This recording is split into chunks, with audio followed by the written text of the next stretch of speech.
बस भी आज की रात गुजर जाने दो। कौन जाने कल की सुबह आज शाम की गलतियों की वजह से कोई गुड न्यूज ही ले आए, है ना? वैसे मुझे लग रहा है कि कुछ अच्छा होने वाला है। लगी 100 जी, तुम बेट लगाओगे? हाँ, ये 100 रुपए तो मुझे जीतना है। मेरी जिंदगी की सबसे कीमती कमाई होगी। तो लगी शर्त, मैं ये बेट हार जाऊं, ये मेरी जिंदगी की सबसे मीठी जीत होगी।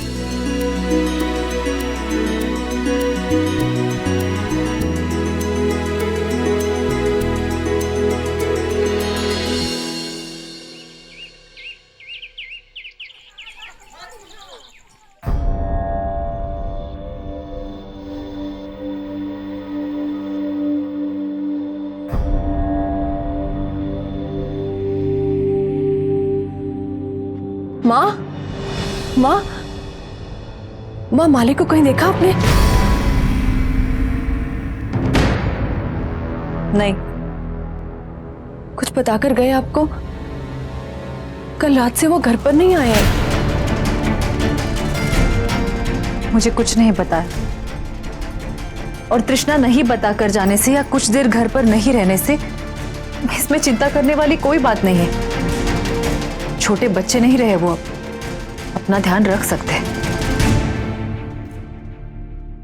तुम्हें मंदिर चलना है? मुझे आपसे कुछ बात करनी है माँ। हाँ बोलो। माँ, कल रात को जो हुआ मैं उसी के बारे में सोचती रही। माँ, आरके ने जो किया वो बहुत ही गलत और बचकाना था। पर माँ, आरके और किशन जो कह रहे थे, मेरा मतलब है वो इतना भी गलत, I mean, एक बार सोच के। कृष्णा, मैं मंदिर जा रही हूँ, तुम्हें मेरे साथ आना है तो तुम आ सकती हो। और एक बात याद रखना, जिंदगी में तुम इस बारे में मुझसे कभी बात नहीं करोगी, समझी?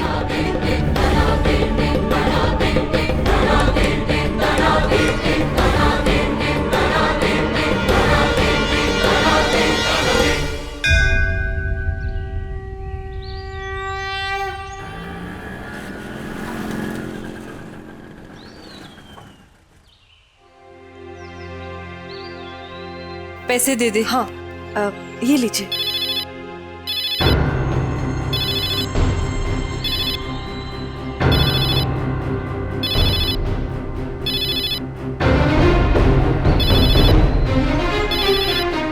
फोन उठाओ या फिर कट करो। मंदिर है ना, अच्छा नहीं लगेगा। मैं चलती हूँ।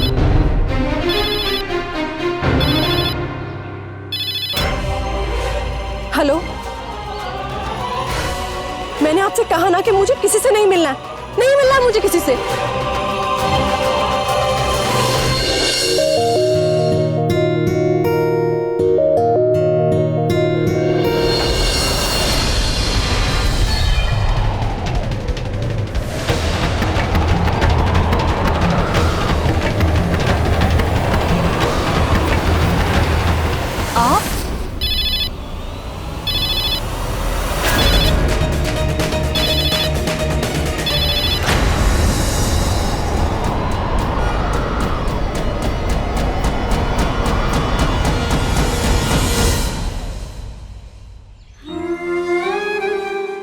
आप यहाँ?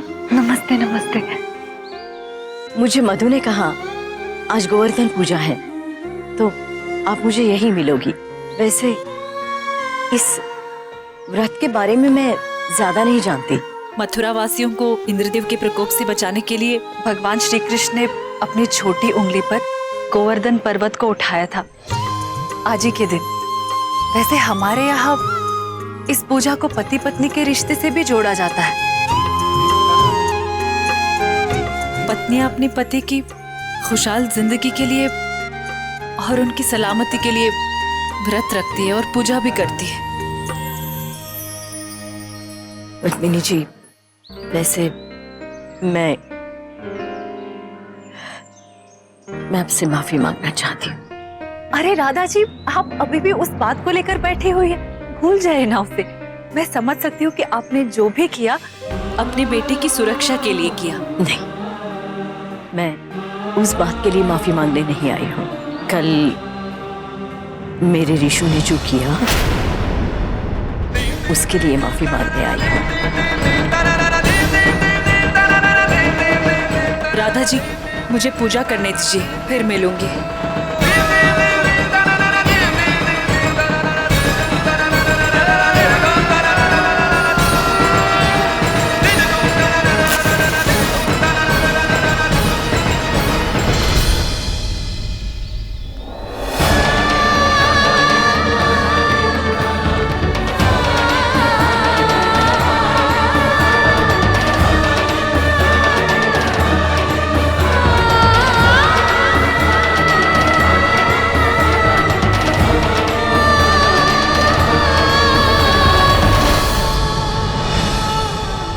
पद्मिनी जी, आज के 16 साल पहले जब ऋषु ने अपने पिता को खोया था, तब एक बहुत कड़ा फैसला लिया था मैंने। वो फैसला बहुत कड़ा था, पर मुझे मेरे परिवार के लिए, मेरे बच्चे के लिए वो फैसला लेना पड़ा, क्योंकि मैं नहीं चाहती थी कि मेरे ऋषु को अपने पिता की कमी महसूस हो। मैंने शादी कर ली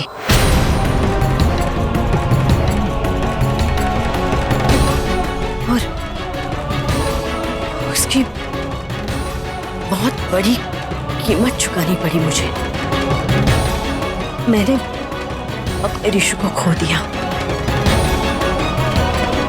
पर पद्मिनी जी, आप शायद बहुत सारी खुशियां, बहुत अच्छी किस्मत लिखवा कर आई हो, क्योंकि आपके तो बच्चे खुद चाहते हैं कि आपकी जिंदगी को एक नई दिशा मिले, एक नया मौका मिले।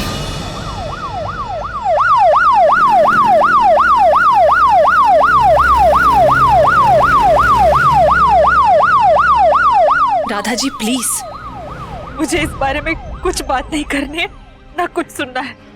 मुझे जाने दीजिए। पद्मिनी जी, क्यों पद्मिनी जी, डर लग रहा है? बात करते करते आपका अपने पर से काबू ना हट जाए, आप कहीं पिघल ना जाए।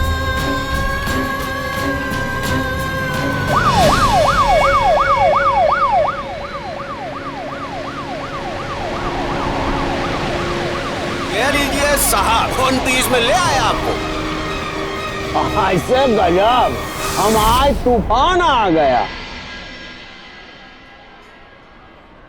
पद्मिनी जी, मधु से हमेशा आपके बारे में सुनती रहती हूँ।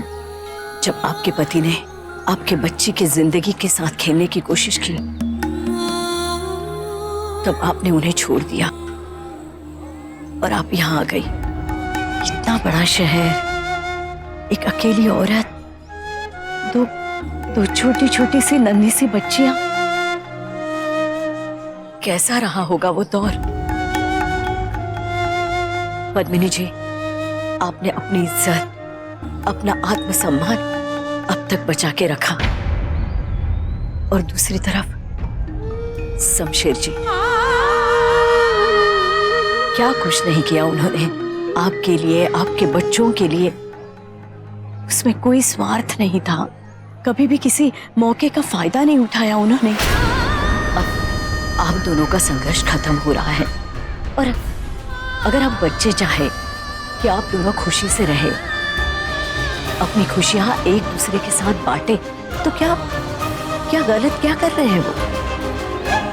गलती तो आप कर रही है पद्मिनी जी, जो आज भी नाम के उस रिश्ते का बोझ अपनी मांग में, अपने मंगलसूत्र, अपने व्रत त्योहार में उठाए घूम रही हो आप। और जिस इंसान ने बिना रिश्ते की आपको जिंदगी दी, उस इंसान के साथ के रिश्ते को आप एक नाम तक नहीं देना चाहते?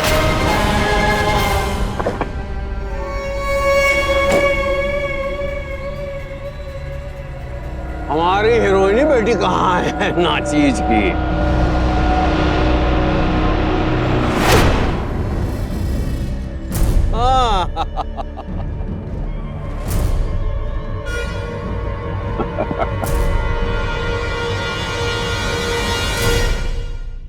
राधा जी, मेरी आपसे विनती है, प्लीज इस बारे में बात मत कीजिए। मेरे पास मेरे बच्चे हैं, काफी है। मैं शादी करने के बारे में सोच भी नहीं सकती। वो बच्चे जो अब बहुत ज्यादा दिन आपके पास नहीं रह पाएंगे। मधु को तो आप हमें दे ही चुके हैं, और आपकी तृष्णा, वो भी तो अपना घर बसाएगी। क्या करोगी तब आप? अकेले अकेले कैसे जिंदगी बिता पाओगे आप? हम औरतें हमेशा दूसरों के लिए जीती हैं। यही हमारी ताकत है, यही हमारी कमजोरी है। बहुत जी चुकी आप दूसरों के लिए, अब अपने खुद के लिए जीने की कोशिश करो। पति पत्नी के रिश्ते में जीने का हक आपको भी तो है पत्नी जी। रिश्ते जोड़ना और तोड़ना हम इंसानों के हाथ में ही होता है। नया रिश्ता तभी जुड़ेगा जब पुराना रिश्ता तोड़ोगी आप। Thank you.